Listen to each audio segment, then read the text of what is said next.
Today, I'm grateful to be joined by Stephen M.R. Covey, who I should mention is my dad, and Kevin Cope, who I also should mention is my CEO. We're pulling back the curtain today on the story behind the founding of Acumen Learning. But more than just a founding story, I'm also hopeful that this episode can highlight one of the bigger gaps in the marketplace today and what to do about it.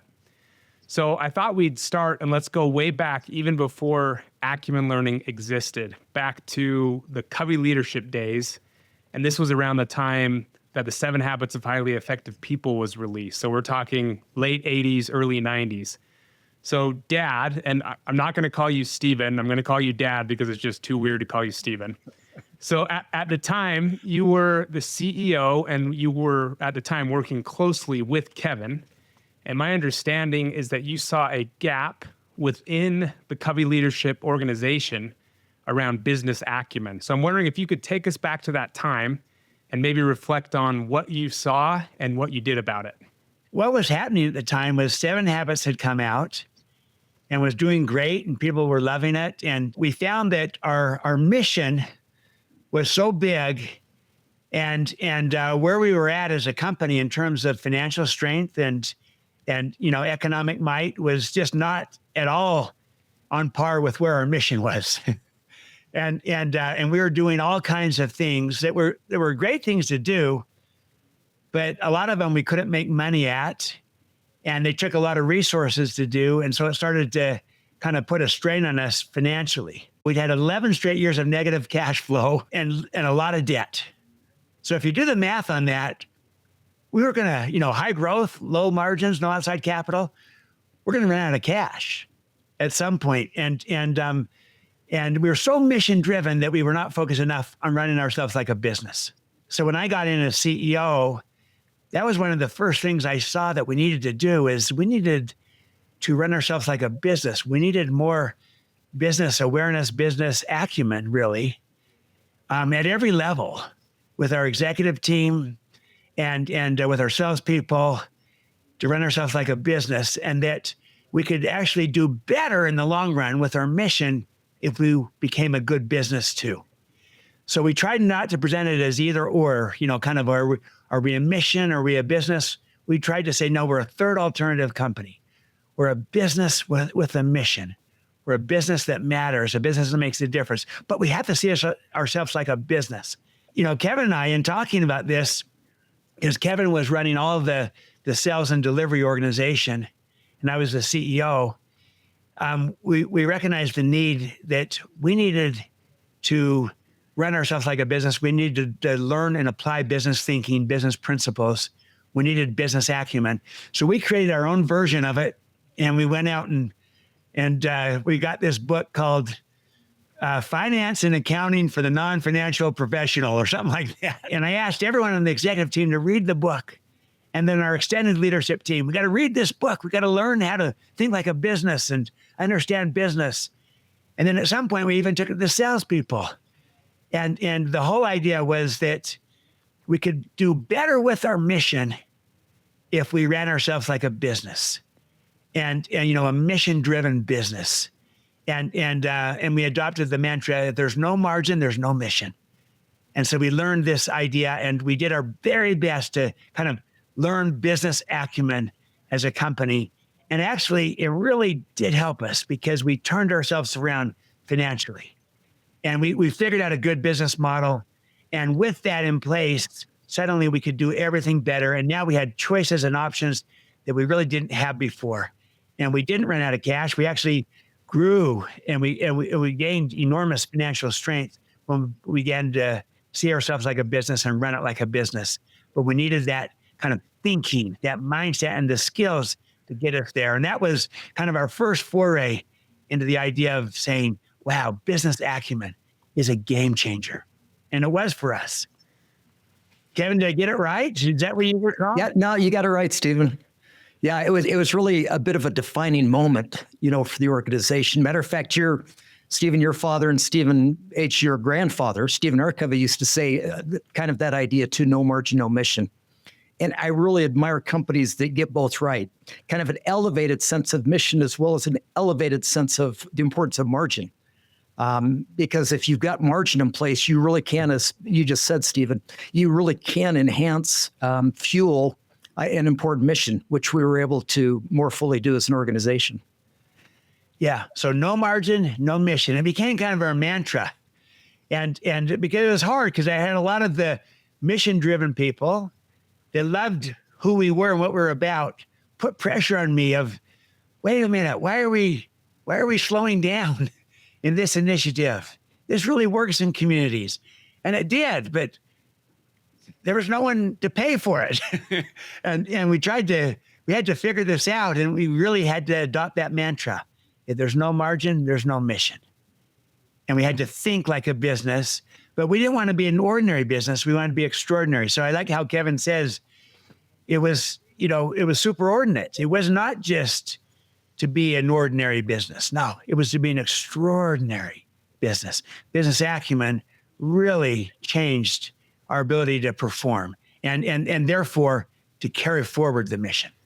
Kevin, wanted to ask you, was there any internal resistance, to this initiative when my dad rolled it out? Like, how did the team respond to being taught fundamentals of, financial fundamentals? What was kind of the reaction internally? Yeah. I'd love to hear your perspective. I think Stephen created a pretty good sense of the burning platform that existed, meaning that, for us to continue as an organization, we had to pay attention to this. So I think for the most part, there wasn't a lot of resistance. I think there were a couple of pockets where people kind of thought, oh, profit. If you go back to the global financial crisis in 2007, 8, and 9, where you had some bad actors, profit became kind of a bad word. But I think in the Covey organization, most people saw the need for it and stepped in. And it reminds me of this quote from Albert Chu. He was a former president of Freeman. And I'll paraphrase this. He said something to the effect of, profit is one of the most noble things the company can do, because profit is what enables you to reinvest back into your employees and your customers for their benefit.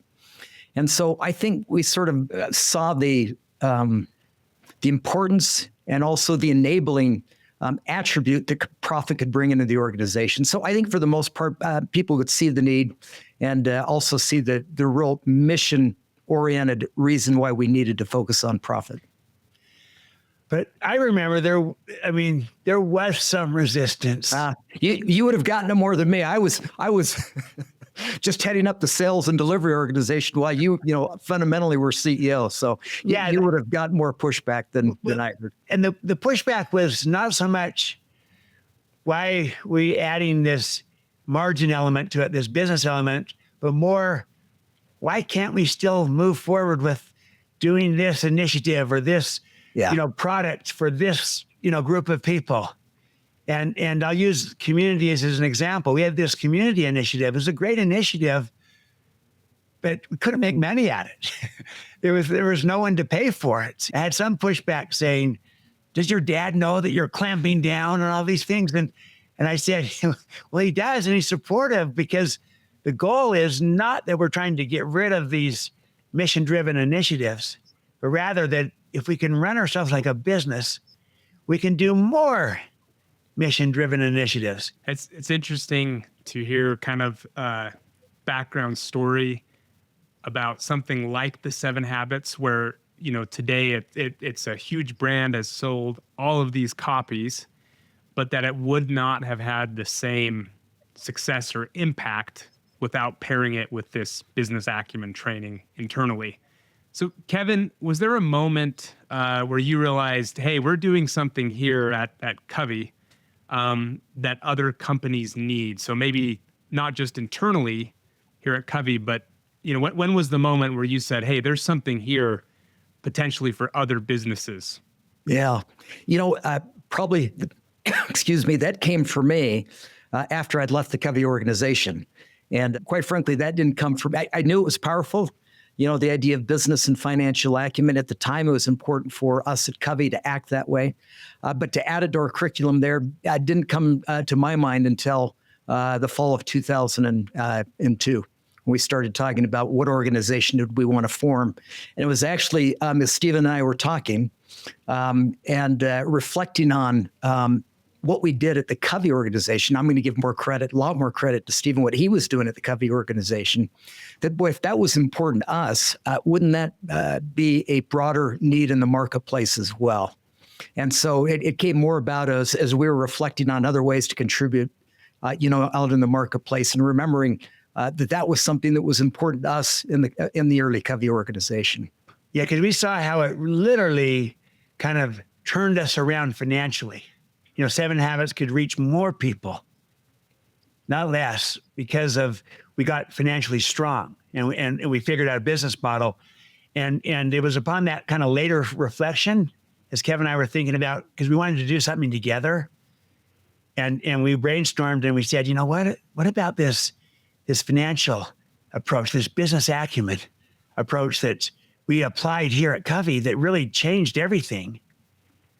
Isn't that itself something that could be of value to people? So after your time at Covey, for both of you, you came together and said, "Hey, let's do this. Let's launch Acumen Learning." Kevin, I'm curious. Did you have the impression, say, "Okay, let's do this. We know that this is a need at like more startup, smaller companies that need this." But what was your assumption around like Fortune 100 companies? Did you have the impression initially of, oh yeah, this could be helpful for a smaller company like Covey Leadership was back in the day, but probably not for Fortune 100? I'm curious what your mindset was around that, and then what you began to see as you started, opening this in the market. Yeah, good question. My assumption was this: that it would be really good for a frontline individual or a frontline supervisor, because I sort of assumed everybody else had it. But as we started taking this content out, we quickly learned that you can go fairly senior in an organization today, even the Fortune 100. And the business acumen gap is a whole lot bigger than I would have ever assumed, and I think most people would believe. And I think the reason for that is as companies grow, people and employees start to specialize in the organization. So you get people focused on, operations or sales or, marketing. And they sort of lose that big picture sense. And so literally people become very expert in their function, but sort of miss the big picture of how their company makes money. And so we continue to learn, even today, that gap is a lot bigger. I'm talking about even VP, senior VP, even executive level. You'll find individuals where that gap is a lot bigger than you would have ever guessed. And by the way, what's interesting about those more senior folks is they have a sense that they don't see that big picture, and they sort of try and fly under the radar. So, you're not going to find a senior executive say, "Hey, bring it in. I need that." It'll be something more like, "Hey, bring it into our organization. Our rank and file need it." And then, of course, they're in the back of the room nodding and taking notes and listening. And quite often we'll do classes for these more senior folks and executive folks.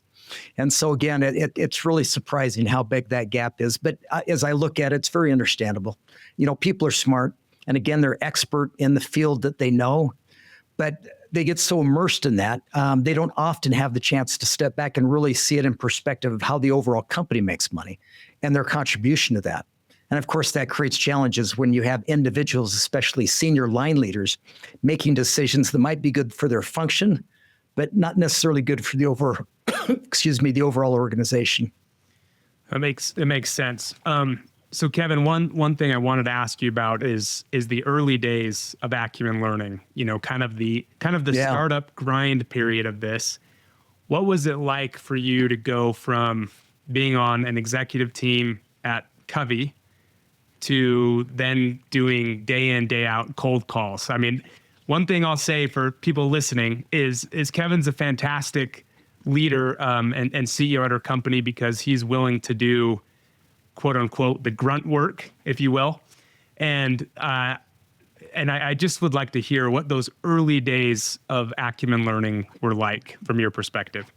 Yeah, I went from running a pretty good sized organization to being in a room by myself, cold calling, 8, 10, 12 hours a day. And I'll tell you, it was one of the hardest periods in my career, in my professional career. One of the darkest times. Hit my ego head on. And so in actuality, it was one of the toughest times for me professionally, but maybe one of the best times for me personally. As I mentioned, my ego took a big hit. That was good for me, back then. I became humble, much more humble. And I also really developed a much greater appreciation for kind of the basic necessities of life. I found myself appreciating running water and a home with heat and a comfortable place for my family to be in. And so it was good. The startup, if anybody started up a company, I've got great admiration and empathy for those individuals. I mean, you think about starting, you've got to get websites, you've got to get licenses, you've got to create an organization, you've got to develop processes. And while it looks glamorous on the outside, it is tough work. Less than half of companies survive 4 or 5 years. That's better than most people think, but still the odds are against you. And after that, many companies go out of business. So it really is sort of a tough slog, and one that in hindsight, I greatly appreciate and really appreciate the lessons that I learned during that time. And, I can look back fondly now on that and say, those were tough times. They were good times. But in the moment, boy, sometimes that could feel pretty rough. I've got to credit my wife, Karen, who at one point in time I was like, boy, I'm not sure. And she goes, you know what? You've got this. You've got this. And so she was a great cheerleader. The paychecks were a whole lot different than what I was used to. But she was willing to hunker down with me. I had great faith in me. Never complained about our more meager circumstances, but was always a great supporter and cheerleader for me. So if there ever was an illustration of, what Angela Duckworth wrote about in her book, Grit, it was Kevin, passion and perseverance. So Kevin really was the one that we birthed it together, but Kevin is the one that actually went through the labor and did the hard work. And it was really, really quite remarkable. That's kind of you to say. You were there at very important points, but obviously you had important work to do as well. So, so Kevin, one more question around the early days of Acumen Learning. Why, and maybe for both of you actually, why pick the name Acumen Learning? What did you want that to signal? Yeah. So the acumen part's probably a little more obvious. The content, the centerpiece for content was really kind of business and financial acumen. And we define acumen today as understanding how your company makes money and making good decisions around the money-making process. And so that acumen in the name was important for us. And then the second part had a little more discussion because a lot of organizations were communications, learning and development, or training development company. But to say training would be more of what we do and wouldn't reflect it from the learner's perspective. So we were going to do training, but the real focus was on helping individuals, employees, and organizations actually learn and know how to apply the content. So that's why we kind of opted for that second part, not to define us as a training development company, which we were, but to have our name reflect it from the participant's point of view. And that's from the learner as perspectives. That's why we kind of landed on Acumen Learning. Makes sense. Yeah, and what I would add to it is at the time at Covey, the best we had out there was just kind of these books. Finance and accounting for the non-financial manager. But that really was not the main purpose to learn finance. The real purpose here was to try to understand how the company made money, how we made profit, how it worked, because then you can know how I can add value to that process. By the way, if you like what we've been talking about, you'll love our book, Business Acumen for Sales Success. It's the ultimate guide to more strategic deals and starting to think like a business partner. It's going to change the way you sell. I'd like to maybe shift gears just a little bit here and talk a little bit about why business acumen builds both trust and engagement on kind of the employee side. So Dad, you've taught literally millions of people about trust, and that trust is built on both character and competence. Can you unpack where maybe business acumen fits into that model of trust, again, in a business setting? Absolutely. Yeah. So trust is both character and competence, those two halves. And when most people think of trust, they're thinking character. And that is the starting point. But someone could have a high character, be a person of integrity, have, good intent. They're seeking mutual benefit, win-win. They care. And that's vital. But if they're not current, they're not relevant, they're not able to perform, to deliver, then I might trust them to watch my apartment or my home if I went on a vacation, right? Because they're honest. But I might not trust them on the key project, the key client, the key deliverable.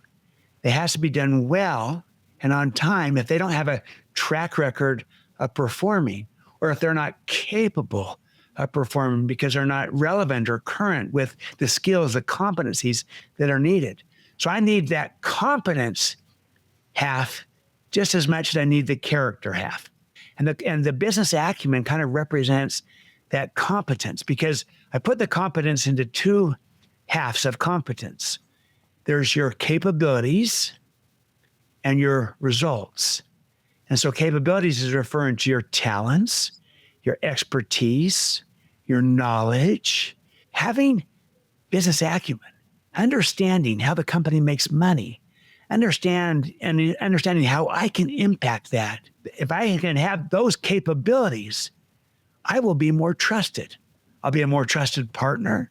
I'll be a more trusted salesperson, a more trusted executive, because I understand and I have the capability of knowing how all of this works, how we make money, how we can grow, how we can add more value and have more impact because of those capabilities.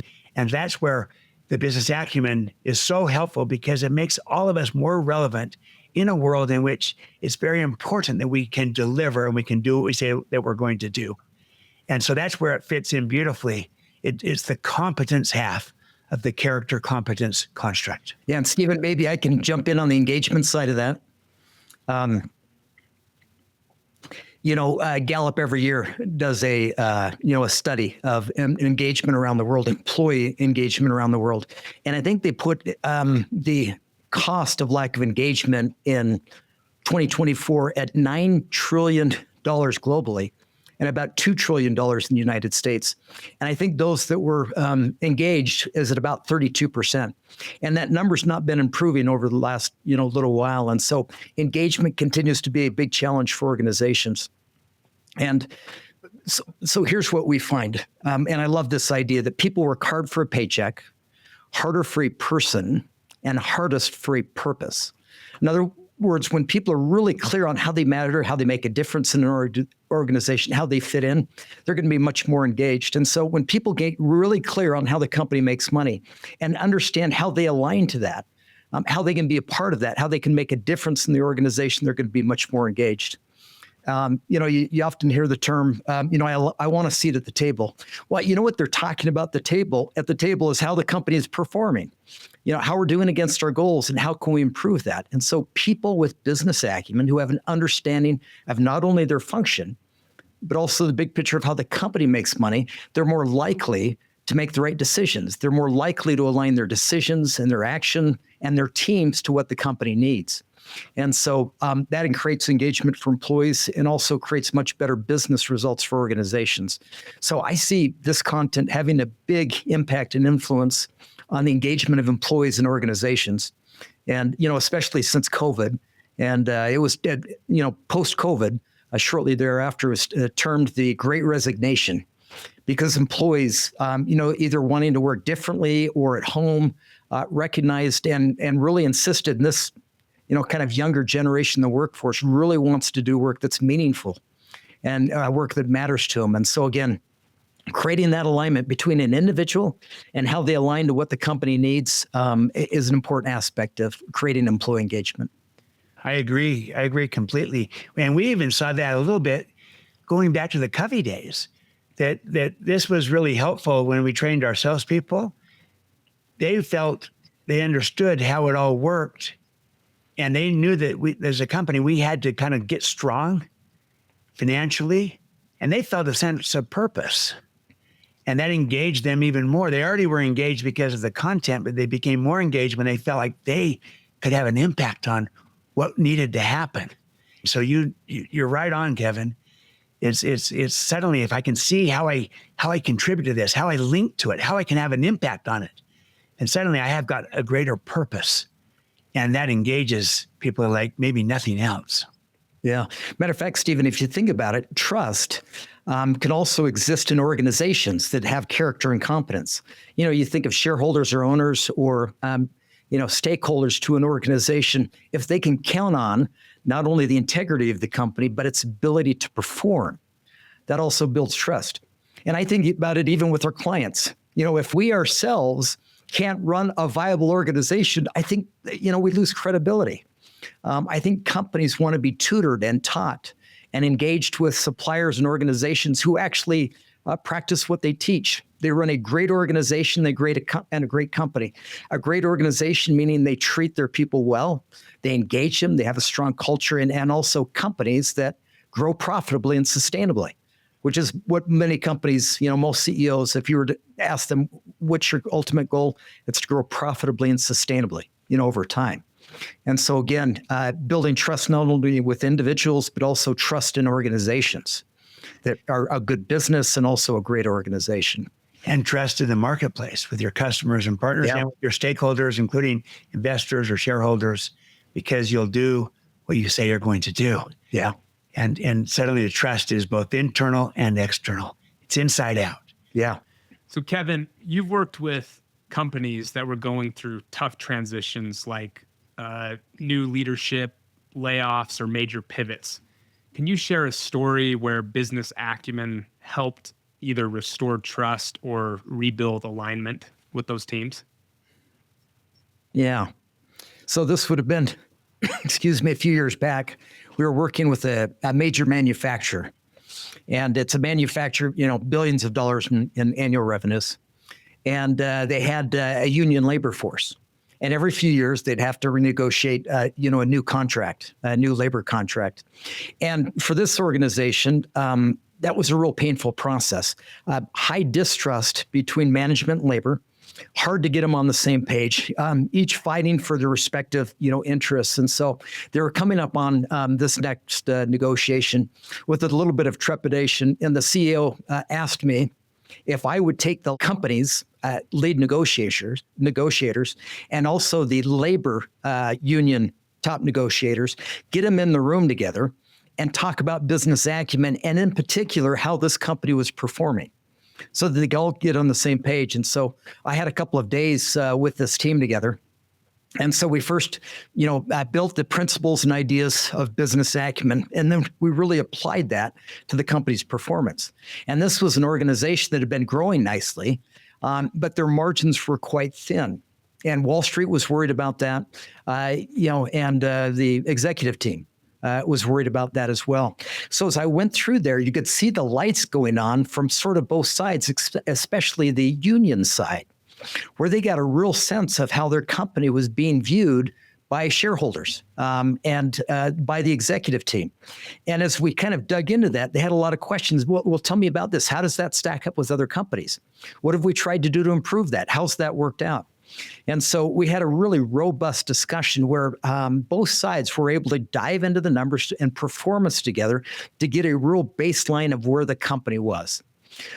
After that, they ended up kind of creating a landmark, labor contract going forward. It was one that was much longer than it ever done in the past, and one that considered the needs of both sides.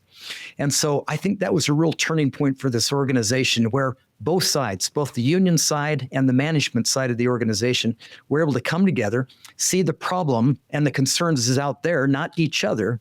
And with that focus, they came up with a much better agreement and achieved much better results going forward. Another question I have either of you seen cases or a case where business acumen helped, an entire team rally around a new strategy or a new direction for a company? Yeah. So I was working with another organization, and it was much like the early Covey Center days, where here's a company with a powerful mission, and they were very overt about their focus on mission. And very throughout the organization, it was in the company's DNA to recognize the good that they were doing in the world, to be excited about the good they were doing in the world. But they saw profit. Many in this organization, Stephen, you recall, more resistance to Covey in the Covey early days against kind of this idea of a focus on profit or margin. But this organization, their whole culture had such a strong DNA focus on mission that profit was a dirty word in that organization. And a lot of folks would kind of push it aside. Look, that's not what I'm about. I'm not here for, to generate a profit. I'm here to build a world-class organization that makes a difference in the world. And so I'm not really interested. That's not my job. I'll leave that up to the, finance folks. Well, because of that, if you don't have a whole organization aligned around the importance of running a good business, they were struggling. Their margins were extremely thin. And so their executive team asked me to come in and help create a sense of the importance of profit, of generating a margin. They felt like since they had been kind of, beating that drum, the CEO and the CFO, that they felt like maybe that nobody was listening to them, and they were sort of being kind of viewed and stereotyped as, look, you're just business people. We're mission-oriented people. And so I came in, I'm an outside party. I didn't come in with a bias, but I was able to really emphasize the importance of how margin, and Stephen, you hit this really well, how margin enables a greater focus on mission. It really allows for more impact in the world. And so I found people that, were kind of avowed non-profitists, really saw it as something that was not in their wheelhouse, becoming more enamored with the idea that if they really were mission-oriented, if they truly were about the mission, the only way to accomplish that long-term, sustainably, and even to have broader impact was to focus and enable a better profit orientation in the organization. And so you instantly saw behavior changing. You had people who were previously just margin focused asking the question of, well, if we don't get enough of a return in doing that, what would we have to give up in other parts of our mission orientation? What other initiatives would we have to give up? And are we willing to make that trade-off? So they really brought a much more balanced perspective to how to run a great organization, which ultimately meant they were better fulfilling their mission purpose, had greater impact around the world. And this is a worldwide organization. And we're able to do much more good in the world. What I would add to it would be that in the Covey days, we applied this first to our kind of leaders, the executive team, the leadership team. And that we kind of went through a process similar to what Kevin described with his client that he had done, where it really kind of shifted the paradigm around how it's, with good margin, we can have better mission. And that's what everyone wanted. But we also took it to our sales team. And that was kind of the big shift, because the salespeople were kind of like, why do I need this? I'm just trying to make a sale. But our premise was, you're also part of the solution to what we need to do as Covey Leadership Center, as a company, to help build financial strength so that we could have more margin in order to have more mission. You are part of it.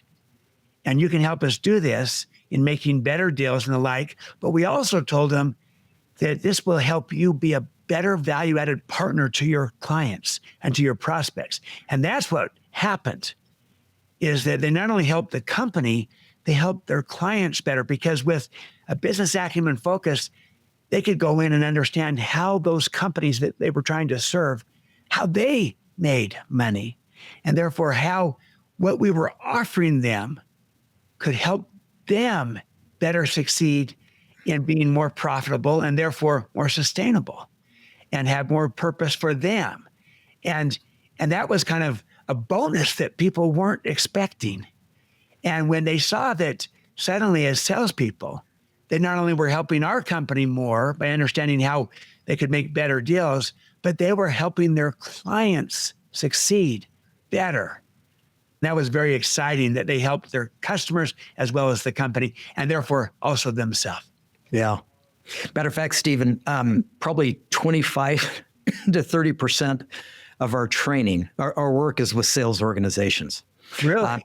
Yeah, we help them become trusted business advisors. And so even before they make a sales call, and AI is a great enabler of this, they get really current using business acumen, understanding skills in our models to really understand what their client is focused on, what their needs are. So as they come in, it's not just, hey, here's what we do and here's how we can help. It's, boy, your executives are focused on these three things. Here's how I think we can help you out. And so it puts a salesperson in a whole different light, and creates a trusted business advisor, which is what companies today, are looking for. So, and by the way, we've got a book coming out here in the next few months that will be around business acumen for sales. So thanks for bringing that up, Stephen. Absolutely. Yeah, no, I remember it distinctly, both for the salespeople. That was kind of the bonus. We started first with our own people. Yeah. The bonus was if this works with salespeople too. And they become trusted partners. I was going to say, I'm glad you mentioned it, because Business Acumen for Sales Success, the book, is coming out soon. So we'll have a few episodes specifically around that as well. Awesome. So Kevin, one more question. When you look back at what Acumen Learning has become, what makes you proud? Yeah. Well, we're now 23 years in business. Stephen, if you can believe that, time goes in a blink. I was a young man at 40 when we started this. But I think a few things that really make me proud. One is that every year we create a set of goals. 1A is always our goals around how to improve our culture. It's a real focus for us. We care about our employees. We care about being a good organization.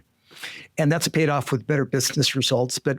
And I'm really proud of the fact we've never laid an employee off in our 23 years. Now, we've had some ups and downs. I mean, the global financial crisis, that hit everybody in a big way. COVID, much of the work we do is face-to-face. We had to pivot within a month to be able to address, our delivery in a virtual world. Fortunately, we'd done it with already some clients before that time, but that was another big pivot that impacted the company in a big way. And we entered each of those with this frame of mind of, look, we're going to keep the team intact. We're going to be bumped and bruised a bit, but we're going to figure out how to learn from this, and we're going to come out okay. And so I'm really proud of the fact that we've kept a focus on our culture, on our employees. Many companies, many publicly traded companies and otherwise, see employees as an expendable asset. And I'm going to go back to your father and grandfather, Stephen R. Covey, who said, you don't only treat the individual as an employee, but also treat the whole employee. So that you not only get their back, you get their hearts and minds by seeing them as a whole individual, physical, mental, spiritual, social, emotional areas that impact them. And so if you recognize that with your employees and address all those areas, which we do every year, that's our 1A. Our 1B is then financial results. And again, those are very synergistic. You treat your people well, they deliver better business results. If you get better business results, you can reinvest more in your employees. And so you get that natural upward, virtuous cycle, if you will. So I'm really proud that we strive. We're not perfect, but we strive to be not only a good business that gets good business results, but a good organization that treats the whole individual within the company. I'd say a second is that, you wouldn't think business and financial acumen would be the hottest topic within an organization, but we are regularly the highest rated course a company provides across all of their training initiatives. And, again, I would have thought it might be something different, like, a focus on communications, or teamwork or something like that. I'm excited that we provide something that people are often hungry for. I said this earlier, they want to know how they matter, how they fit in, and how they make a difference. And so I'm excited that our organization has figured out how to deliver a tough topic, business and financial acumen, in a way that's engaging, in a way that has our participants interactive. It's very customized for them. And ultimately, it's something they're hungry for, something they've kind of had this innate need to really understand what they're a part of and how they can contribute to that. And I'll just add, I'm proud to be a co-founder of such a great organization doing such meaningful work that makes an impact on the lives, not only of the companies that we're serving, but also on the people that are a part of it. And it is really an extension of this whole person. And the way Kevin has been leading and running the company is exactly that. I love the 1A and the 1B, with the 1A actually being the people and the culture, and the 1B being the economics. Usually it's the other way around, and usually people are just kind of trying to elevate the culture a little bit to be even close to the performance. And we're saying at Acumen Learning, and what Kevin is leading here is, it's actually the people and the culture is 1A. And we also need to have the economic performance, the financial performance, 1B. We got to perform. We want to do it in a way that grows people. We want to perform, but we want to do it in a way that inspires trust. And so trying to be a model of that is meaningful, because we need models and mentors in our world today. So proud of Acumen for being a model of that, and proud of Acumen for having a 23-year track record of delivering great results for our clients. Yeah, thank you, Stephen. So thanks, Kevin. Thanks, Dad. Thank you for sharing the story behind Acumen Learning. I think it's clear that this wasn't just the launch of a company, but it was the start of a movement to help people think more clearly, lead more confidently, and drive real impact inside their organizations. And the journey continues. So in our next episode, I'm going to be sitting down with Kevin again to break down the framework at the heart of all of this, which is the 5 business drivers. So if you've ever wanted to understand how companies really work or how to think like an executive, you will not want to miss that episode. So thanks again, Kevin, Dad, appreciate your time. And thank you, listeners, for listening. Well, I appreciate both of you for your time on this, Stephen. MR, I love and appreciate you, and thank you for spending your time. I know you're busy, so I really appreciate you being on.